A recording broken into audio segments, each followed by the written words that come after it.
fellow romance readers, I'm Amy. And I'm Sarah, and this is Post-Book Depression. You know that feeling you get when you finish a good book that you didn't want to end? Have you finished a book and just weren't ready to move on from the story and its beloved characters? You find yourself needing just a little more? This multi-trope romance podcast gives you the opportunity to dig deeper with us into books we love as we discuss all the reasons we can't move on. Feeling chatty? You can continue the conversation with us on Instagram at Post-Book Depression Podcast or on Facebook in our Post-Book Depression discussion group. We would be so grateful if you would subscribe to our podcast and take a moment to leave a review. Are you ready? Let's discuss. Hi everyone, welcome to the show. I'm Amy. And I'm Sarah, and today we're going to be discussing Dream On by Jennifer Hartmann. The first few minutes we're going to do a brief review of this story without any spoilers. Then we are going to shift into a deeper book discussion. It's going to include lots of spoilers, but don't worry. We're going to let you know before we do shift over into that deeper book discussion. That's right. So before we move over, Amy, tell us a little bit about the story. A small-town dreamer collides with a Hollywood golden boy when they are the lead roles in the High School Musical. When a tragedy forces them apart, their lives collide again years later when he uses their life story to become a television sensation. This fake dating romance has drama, connection, and a lot of Moulin Rouge. Sarah, what did you think about Dream On? I was so happy with this story. I love Moulin Rouge. I have since it came out at the beginning. And I love that she kind of uses some of the symbolism from that to create these characters and their story. So I was totally here for that. The story is raw and emotional, and Jennifer Hartmann just has a way of writing that you feel everything that the characters are walking through. I was obsessed with this story. I could not put it down. I loved it. What did you think? From a different perspective, I actually have not seen Moulin Rouge. I did not know the story of Moulin Rouge going into this story, so it was an adventure for me as well. I love any kind of musical theater, so I do have a little bit of a background from that in my school days, and so I have a passion for that as well, so it was a fun ride for me. Absolutely loved it. I love Jennifer's writing and the characters in the story. I just fell in love with. I did too. Let's get into the ratings. Angst. This was a 2 for me. There's some angsty... I did a 1.5, so I was close. There's some angsty moments for sure. I would say half of my angst rating is from a microtrope that usually gives me angst, which I will talk about in the deeper discussion. I know exactly what you're going to say. Humor. There's like a 1 throughout. Jennifer Hartmann is never, she will give you the angst, and it's very heavy on the angst, a lot on the tears. But she doesn't leave it just without anything. So I felt like there were some throughout. I also did a 1. Yep. There's some lighthearted moments in there to give us some reprieve from her angst-filled drama. Spiciness. 2. 1.5 to 2. I teetered on this one. I think I'm going to end with a 2 as well, just kind of thinking back on some of the scenes. It is a slow burn, but there's a couple of pretty detailed scenes. There is. Tears. 3. Okay. And not because I full-on cried in this, but there's so many moments that you could. It's very emotional. And for me, just the way she wrote it, to think that this is genuinely somebody's life experience is very emotional. I did a 2. Mostly the topics I did not cry in this story, but there's some really heavy trigger warning topics. So if you're triggered by things, definitely check with Jennifer's trigger warnings before going into the story. And let's go to overall. 5. I gave it a 4.5. So good. It was great. And I will say the 4.5, the reason I didn't give it a 5 was that little microtrope. That just is a personal thing for me, so that's why I did not give it a 5, and I'll definitely dig into that in the deeper discussion. Can't wait. That concludes the spoiler-free quick review of the story. Now we're going to shift over into a deeper book discussion that's going to include lots of spoilers. So if you haven't read the story, go check it out and then come back and join us on this deeper discussion. We would love to connect with you on social media. You can find us on Instagram at Post-Book Depression Podcast, on Facebook in our Post-Book Depression discussion group, and you can also email us at postbookdepressionpodcast@gmail.com. The story begins with quite the car accident. Yes, it does. Yeah. What a doozy it is. I know. It was sort of green. It was sort of green. Let's talk about this opening scene that he is definitely not at fault at. Not at fault, and he's very mouthy. He is very mouthy. He's very mouthy, very strong words happening, transpiring.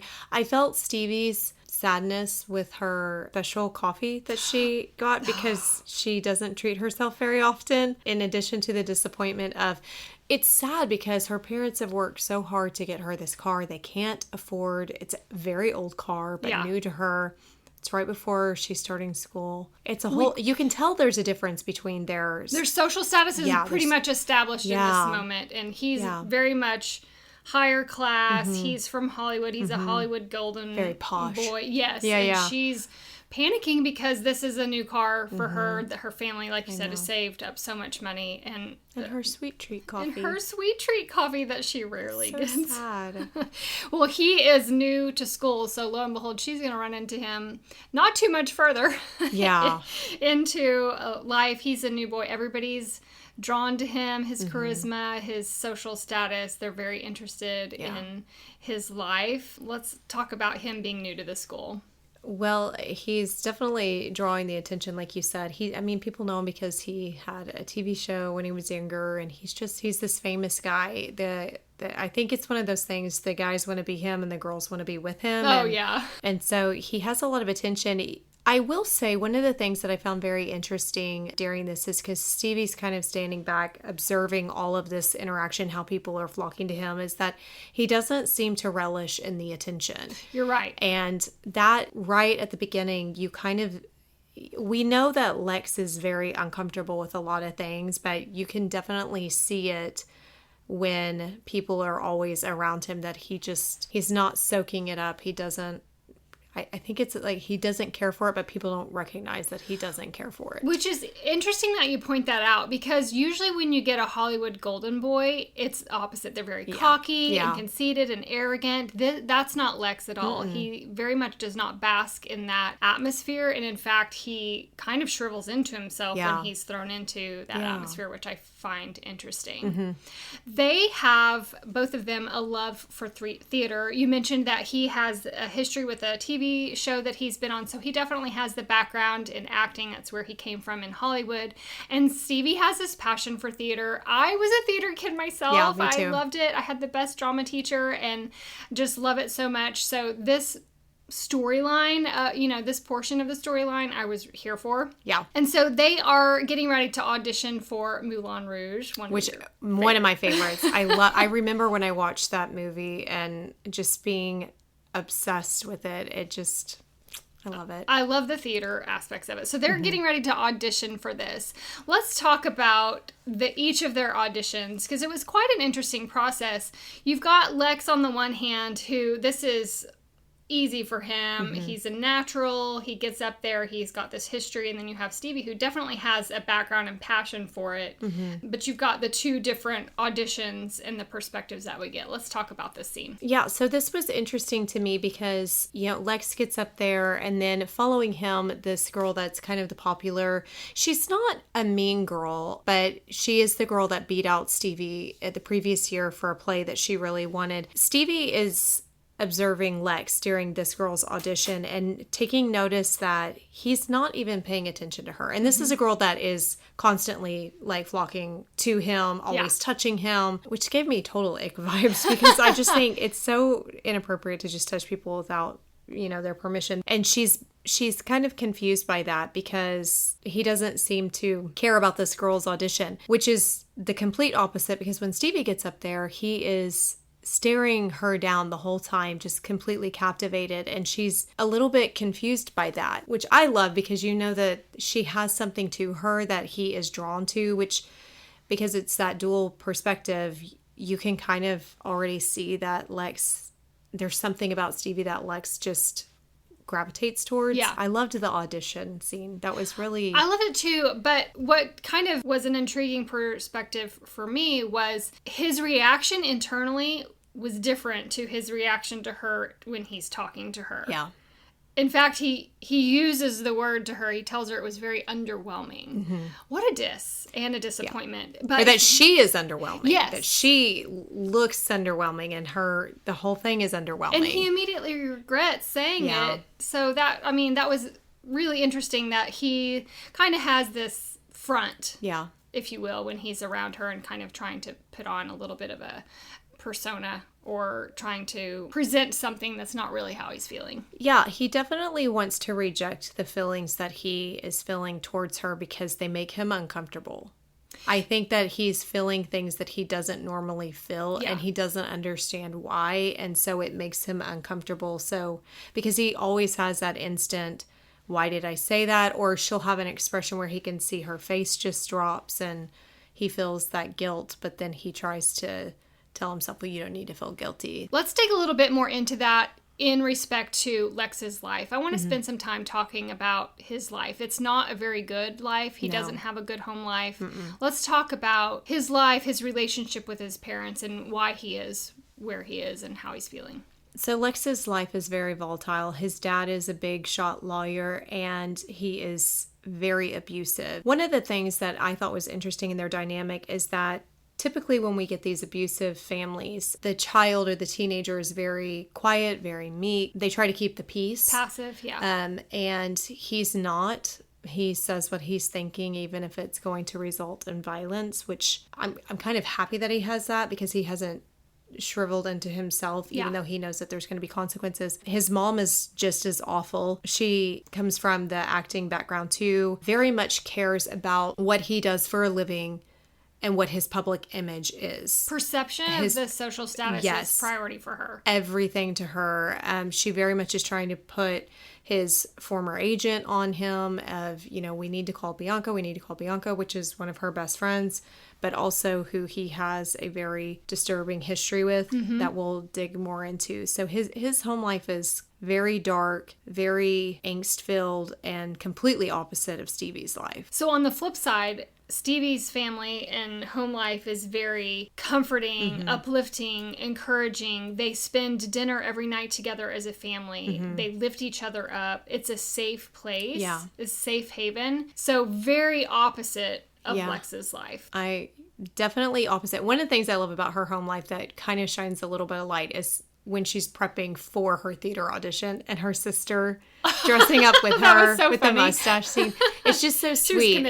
And they do these, my family, we call them ups and downs at dinner time, like the ups and the downs of our day. What did her family call it? The highs or highlights. Highlight, yeah. And so I like that they do that. They go around and they talk about the highlight of their day, no matter how big or small, whatever it was that kind of made you smile that day. And I love that too. Very loving. And it's not that their life has been perfect because they have had tragedy. Yes.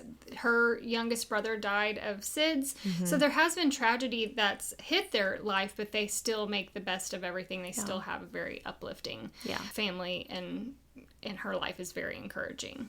Let's talk about the scene where they find out who gets the roles in Moulin Rouge. I love that Lex is just standing casually by the board with the names of who has what part, and she sees him and is very apprehensive to want to walk up because she's very excited to find out, but then she is kind of a little intimidated. Yeah, she kind of deflates a little bit, that, oh man, he's standing here. He's going to see the reaction. And so, but I also thought it was interesting because she can't look up, and he recognizes that, tells her, look, kind of turns to her like, it's okay, you need to look up. And when she gets it, the reaction, I was so excited for her and happy for her, but also I kind of felt bad for her because she kind of feels like he doesn't like her, and that maybe it's disappointing to him that she got the role of Satine. Yeah, because she assumed he was going to get the role because of his background. Everyone in town was basically expecting him to get it. So I love that she got it also. And they start doing these rehearsals, and I really love the perspective of reading through these rehearsals as their chemistry and their friendship is starting to build with one another. They're starting to build a sense of trust between the two of them, and just a relationship of friendship more than anything, which I think is really important because Lex needs that in his life. One of the things that I really enjoyed about their time together with rehearsals is that Lex goes to her for comfort on a friendship level.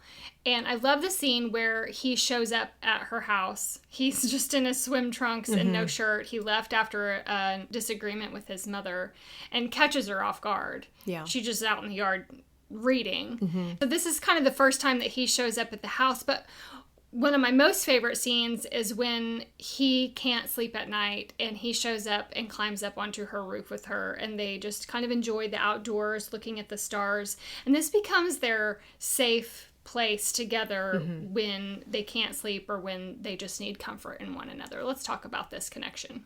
I love these scenes because there's an intimacy there, but it's not like an attraction as far as, not to say that they don't find each other attractive, but that's not what the scene is. Yeah. It's an intimacy of being vulnerable, sharing not fully the things that haunt them, but that they are shared in, that they can't sleep, and there's something behind that, that reason for that. Just the comfort that he feels. Like every time Lex, one of the things I love when he goes over there is sometimes he'll show up to rehearse and he will fall asleep. Oh, because yes. he's at such peace around her. And that's one of the things we haven't really addressed, but Lex is constantly, he's jittery and he's always drinking coffee, always. Fidgeting. It's like coffee. He's smoking all the time. Like anxiety driven. Anxiety, shaking, like sleeps maybe an hour or two here or there because he just has He can't find comfort in his home or in his life. Right. His whole life is just chaos, and so, in his mind. And so I love that he finds such peace with her. There is a moment, too, where she suggests going to his house because there might be more room and all this. And he says, no, I want to come here because it's completely different. He loves the way her house smells. It smells different. It smells like fresh baked food. And it's just, I don't know. I love how she wrote this, that they haven't really established that they're friends per se, because they still kind of have an interesting dynamic. But there's this closeness that is forming between the two of them, and it's really special. I enjoyed watching that develop. I did too. One of the scenes that was pretty shocking to Stevie is when he leaves his backpack at her house one time after they've been rehearsing, and she takes it to his house. And this is the scene where she begins to see signs and recognize what's going on behind closed doors. Let's briefly talk about this scene. Well, it's kind of hard when she walks up. She goes up and realizes vastly the difference of their social status. She hears arguing and fighting inside the house. The mom opens the door with her big sunglasses. She's incredibly hateful to her. Oh, so rude. I could not stand his mother in this moment. I couldn't stand her throughout the whole story. Well, true. It's fair. Lex is leaving, and then he happens to see her. She's trying to rush away, and he gets furious, but she realizes that his dad beats him and his mom. It kind of is really hitting Stevie a lot of not everything is what it seems. And it's kind of an emotional scene for her when she rides away, because he says a lot of hurtful things. He's very loud with her, very angry with her, but not because he's necessarily angry with her, but I think he's more embarrassed. He's embarrassed in the circumstance of her showing up and knowing what he tries to keep private. One of the things that he's picking up on about her is that she's walking to places. She's been without a car since the accident, and he up until this point hasn't really recognized how detrimental losing her car has been for her and her family. And when he realizes that, it brought me so much joy when she comes home and sees the new car in her driveway with that little note that says, "Enjoy your new car. The light was definitely red." Yeah. And the coffee. The little iced coffee. I love that her parents are standing off to the side crying and just so accepting of it. Because, I mean, I guess I would be grateful too if I was in that circumstance, but I'd also be like, who is this kid giving you a car? And what does he do? What? Let's move over to the night of the play. One of the really special moments as they're getting ready to go out on stage is it's a scene where she tells him he looks like a star, and he's a little bit nervous, and she gives him her good luck pendant. Yeah. And tells him, this is my good luck pendant, and he keeps it in his pocket. And then they do this magnificent performance. Let's chat about this performance and the real kiss. I want to see them in this play. I love this play, and I just want to see these two characters. I love he is having this moment in the play where every time they've been rehearsing, it's a very quick peck. It's never been anything passionate or anything that you would kind of envision for this scene. And he's just looking at her, and he kisses her for real because he had to. He just had to. But it creates confusion for Stevie because she realizes that was a real kiss. That was not the kiss that we've rehearsed. And it makes her think that maybe there's feelings on his end, and she has started to have feelings for him. So it kind of leads to a lot of miscommunication Yeah, little it definitely bit. opens the door for confusion. There's an after party that he wasn't planning to attend, but she invited him, and because she's going, he decides to show up. He starts to freak out a little bit when he arrives and doesn't see her, because we've already talked about the fact he doesn't do well in crowds. He's the type of person to kind of hang back. He doesn't want to be in the spotlight. And so it brings him great peace when she finally shows up, and she's realizing he's a bit anxious, and so she takes him into a room and it's just the two of them, and she has these confusing feelings that she's trying to process because of this kiss in the play, and she actually tries to kiss him for real, and he freaks out over that. Yeah. Not great judgment on her end. She had been drinking. Yes. For some liquid courage Yes. to do this, which I honestly, she kept chugging it back the way it's kind of written, that she's just drinking, and she doesn't drink all the time. So I can imagine that that's hitting her very quickly. Yeah.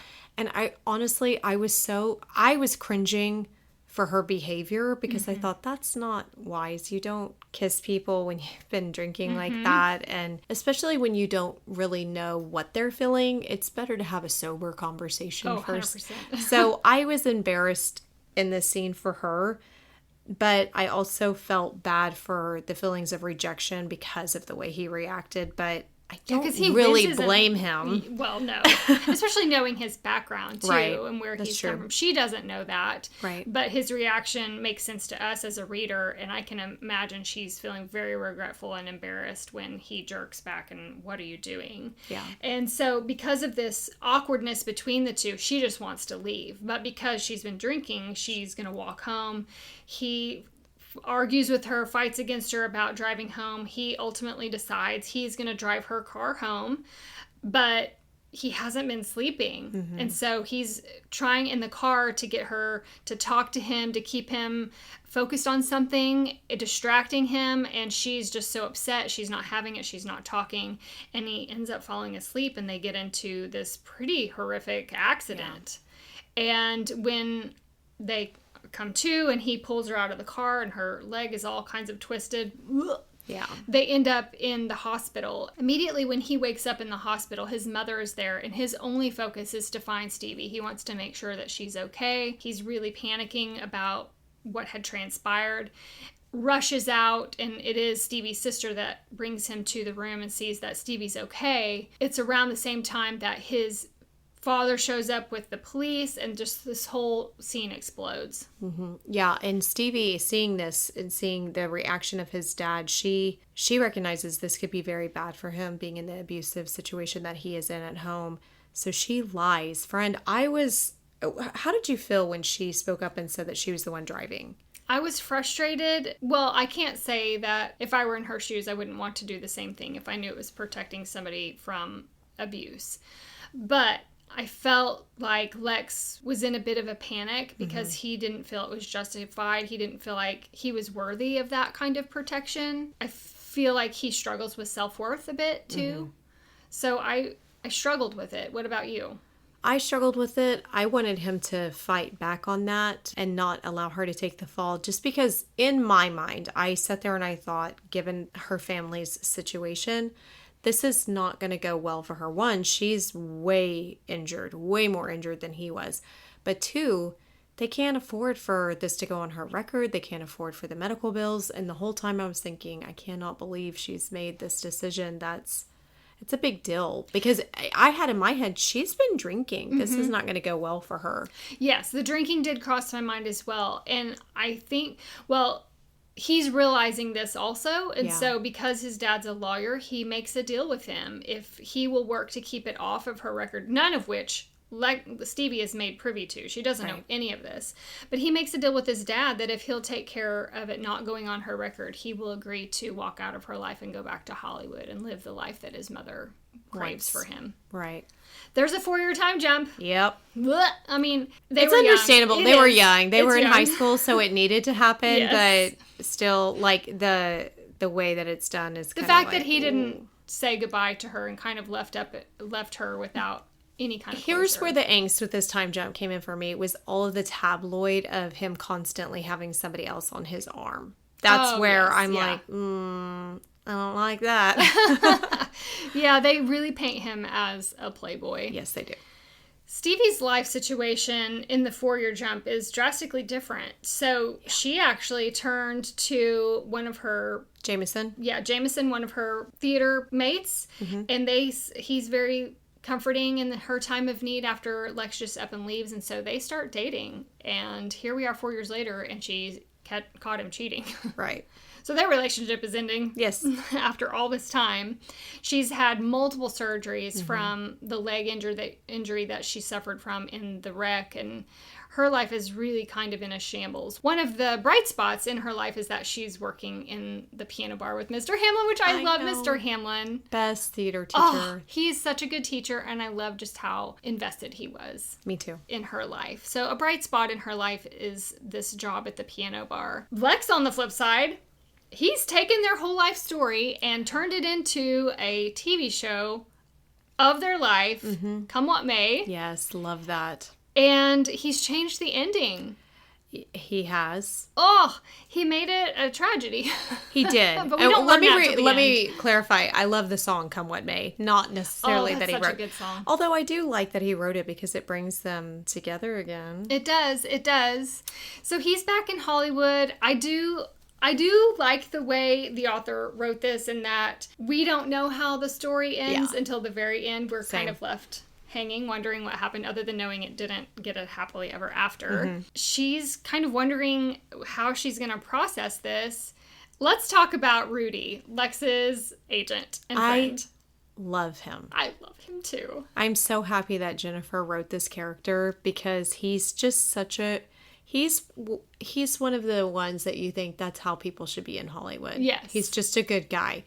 He also brings some humor to the story. He does bring some humor in that they want to promote, with Stevie coming back into Lex's life, they want to promote this show. And they haven't spoken in 4 years. Right. I love that Rudy asks him how he feels about it. Lex shoots it down and he says, well, I've already called him. Right? This is the prime example. Oh, yes. Oh, yes. It's a prime example of ask for forgiveness, not permission. Yes. And I was happy about this one. Oh, me too. Yeah, it was just really funny. From Stevie's perspective, she's received several calls from Rudy that she's ignored. And so when she's ignoring all the calls, she's actually performing at the piano bar and goes to the restroom and looks up in the VIP section, and lo and behold, there's Lex, and he's come to ask her in person. And friend, I loved the scene, just the tension between the two of them and the way he's asking her to go. I was here for it. I was very happy that she didn't try to play kind of hard to get.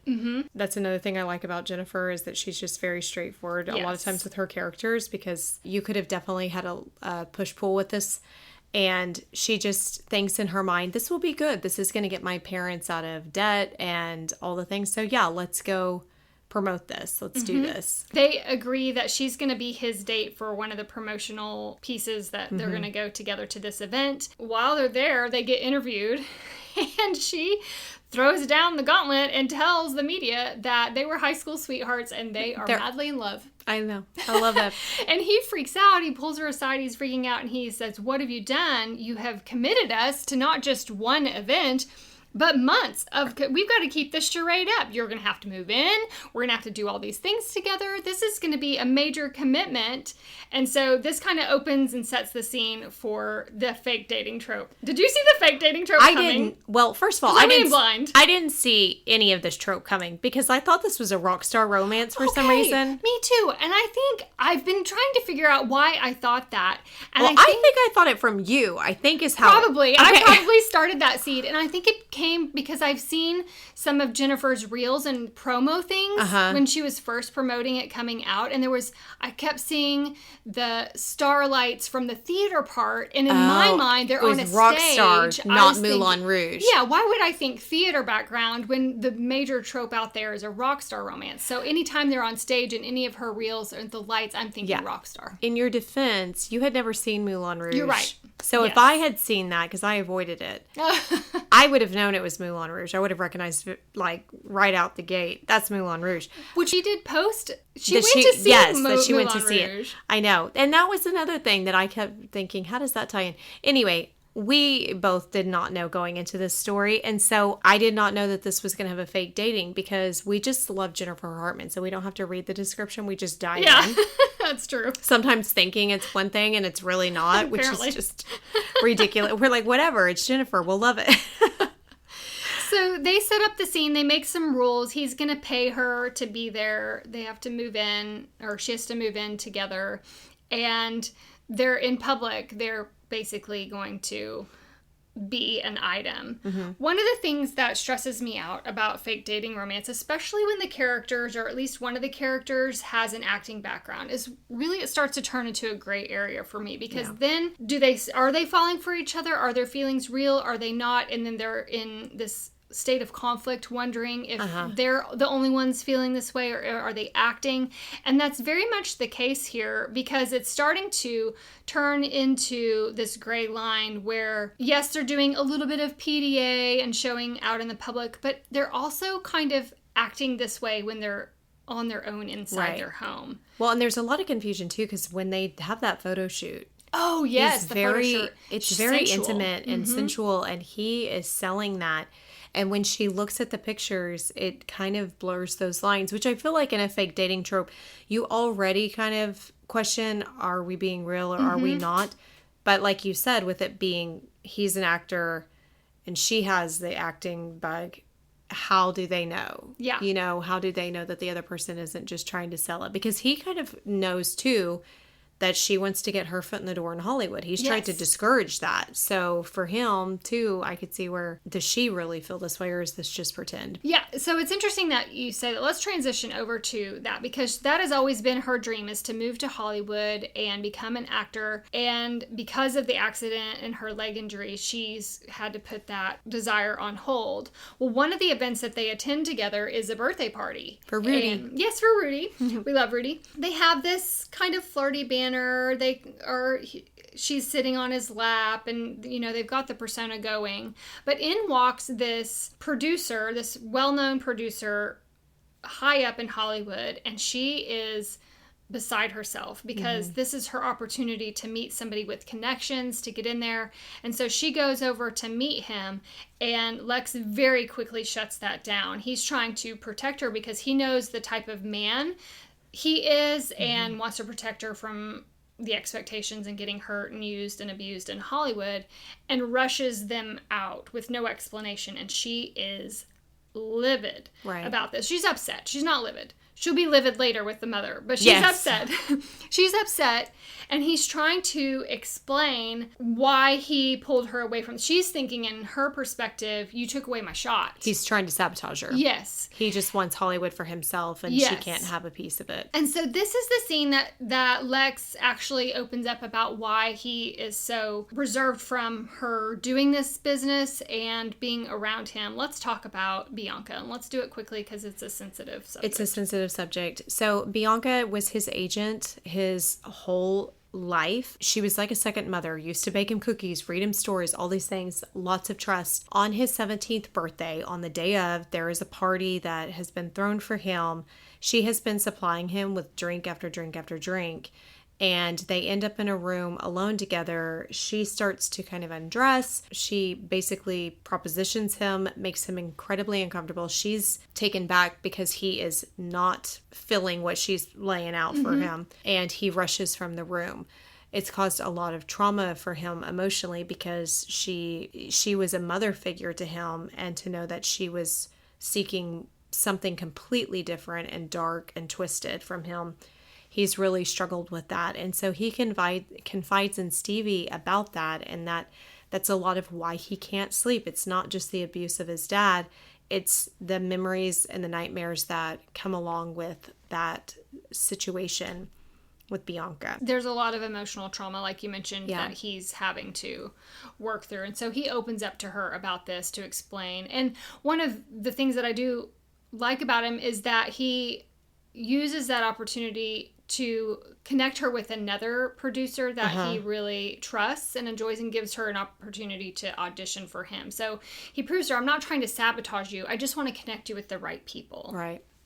Which, what a great audition too. I love, that's one of the things kind of like reflects back to her auditioning for Satine, is he's in such awe of her because he thinks she nailed it. And that was just a really special moment to know that he could be there to witness that and see if she wants this, she could have it.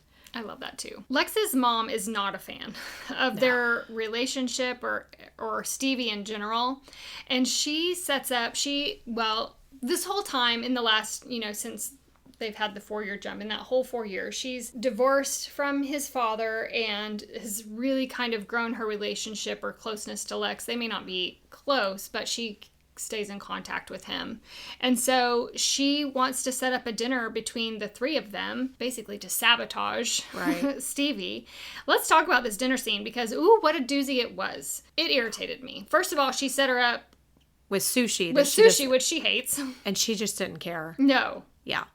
I was not a fan of this scene. I was frustrated with Veronica because I just don't like people like her. Anyway, I won't dwell on that. But she is continuing to put Stevie down. She's saying very demeaning things to her. And Lex just checks out.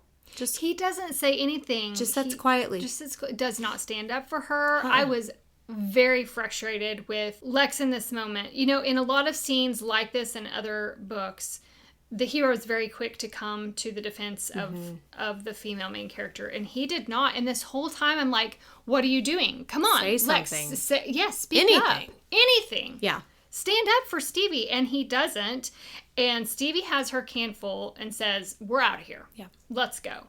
And this is when she's livid. She is livid on the drive back she doesn't say a word in the car. And then when they get inside his house, she explodes on him and is, why didn't you stand up for me? Why were you spineless? And what a scene this turns into. I could understand it in that it's kind of a coping mechanism for him. Like this, he explains. Yes, he does.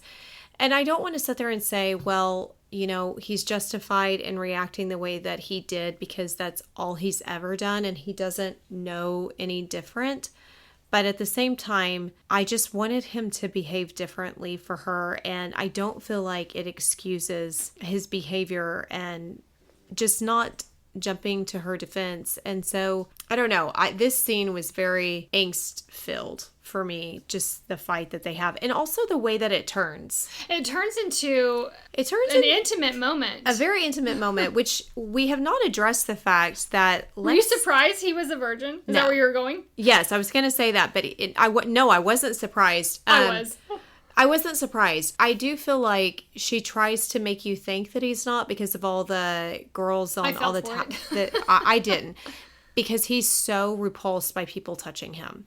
And I don't think that would turn on a dime. Yeah. Just because he's not with Lex and he would try. He was not the type to lose himself in that before. I don't think he would lose himself in that even though he was craving Stevie. Looking back, I feel foolish that I fell for that, but I definitely fell for it because I was surprised. I didn't. He was just with the Playboy image that he had too much trauma. It was too raw for him still, and because of the way she wrote his character, it tracked. Because typically with an assault victim, they can go one way where they're all in that, or they completely pull back from it. So it makes sense. So then how did you feel that their fight turned into a sexually charged moment where they ended up sleeping together? I wasn't a fan of the way the scene, let me say it this way. I wasn't a fan if that were to happen in real life.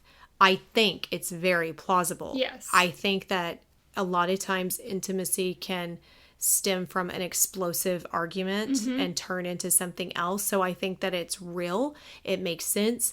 I think it makes sense for the characters. Yeah. But given what he has been through, I would have liked for their first time together to have been a little more intimate. More intimate and more tender. Yeah. But I also, I feel like I have to be careful with how I say this. I feel like it makes sense in that Lex could take back control. Does that make sense? It does. Okay. Yeah. And I feel like for me, one of the redeeming qualities of that is the next morning, neither one regretted the choice. Yes, and she confirmed with him he was okay. Yes, and they both verbally confirmed that they knew it was more than just sex between them. Yes. I wish that had somehow happened, a conversation happened Before. But again, I think the scene makes sense. It worked. It did. It worked. It made sense for the characters. For me, for what he had been through, I would want something softer for him. Yeah. But like I said, maybe he needed that to take control of consent and it be a choice that he's making and stuff. As their fame becomes greater, they get news that her parents' home has been vandalized. Yes. And so she immediately tells Lex, I have to go home and be with them. And he books her a flight. And friend, this is where my ratings came in here. We've talked many times on the show, 2 things drive up the angst: path of self-destruction, not this story, but walking away because they're unworthy. He's doing her a favor. I'm not good enough. And here we are again, second book this month that we've covered with this trope. This is why I didn't give it a 5. This is a personal micro-trope for me. But he sends her home. Yeah, this one hurt. Yeah, and then he asked her to text, because she didn't want it. She wanted to come back and continue their life. He asked her to text him when she makes it safely, and she does. And then any subsequent texting that she did after that, he ignored and did not respond. And that irked me to no end. Me too. I have to say, while I love Lex in this story, I would not be okay with a person like this in real life. I would be like, I need you to be well.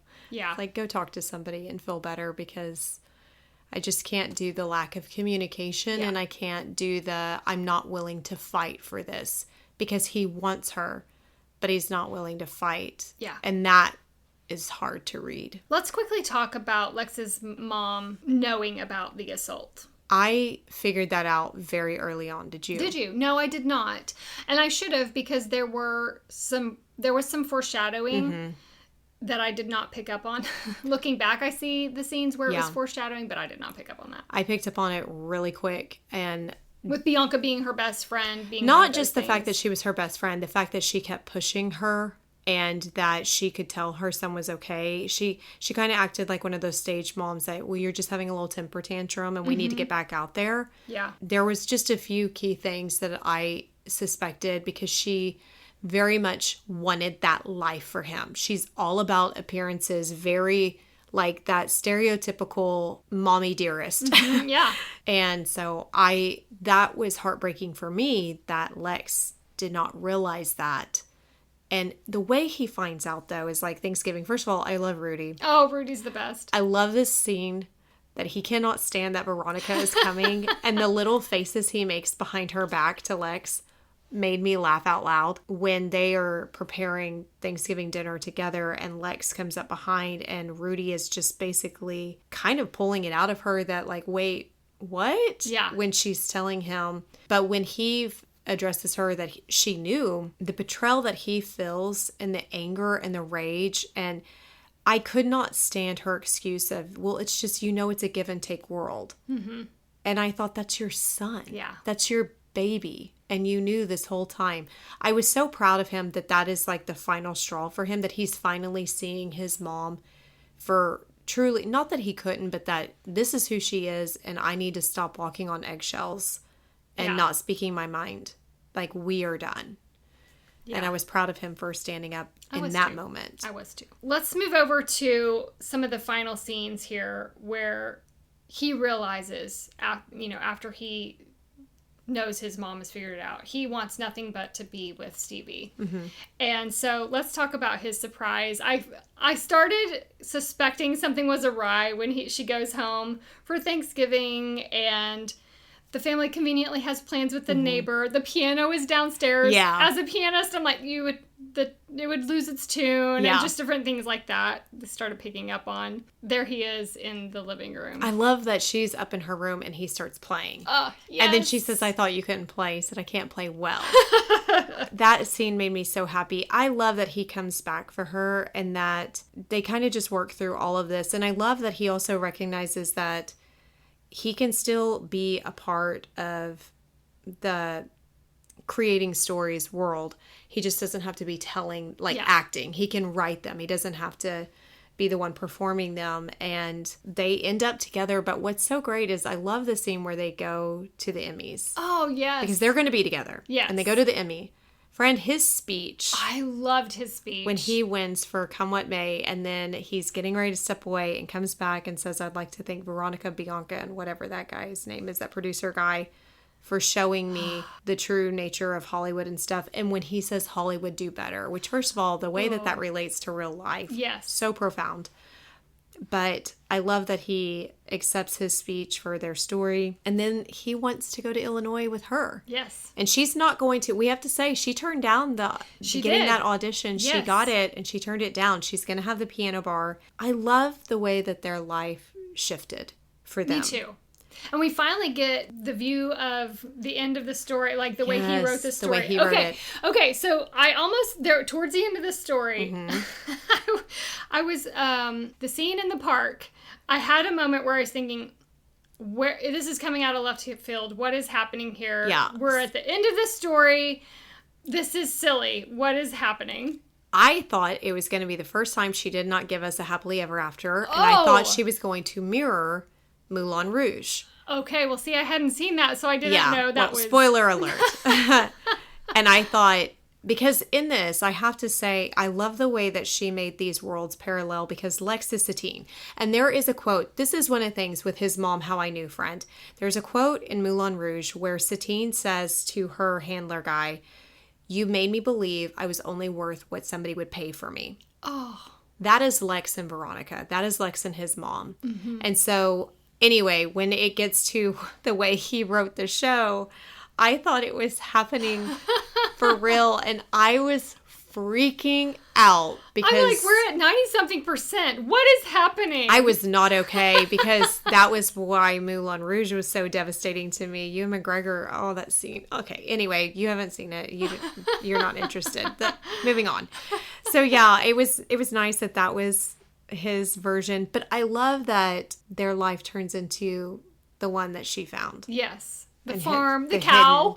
The cow. I love that he changed his boots because he felt guilty. Oh, I know. There's so many things, but they have their farm and they have their family, and I love that they get married. And yes, so we have to talk about the special thing he did for her. Her wedding ring with the good luck pendant. Which we didn't even address the fact that when she takes him up to her brother's room, he figures out why she's always wearing the aquamarine color. Oh, yes. Which has to do with the color of the pendant and all that, and it ties together because he noticed that she always had that color on. That was so special. I love the way the author closed the story, and I love that she gave Lex peace with Stevie and happily ever after. And happily ever after. Me too. That is not to the original Moulin Rouge.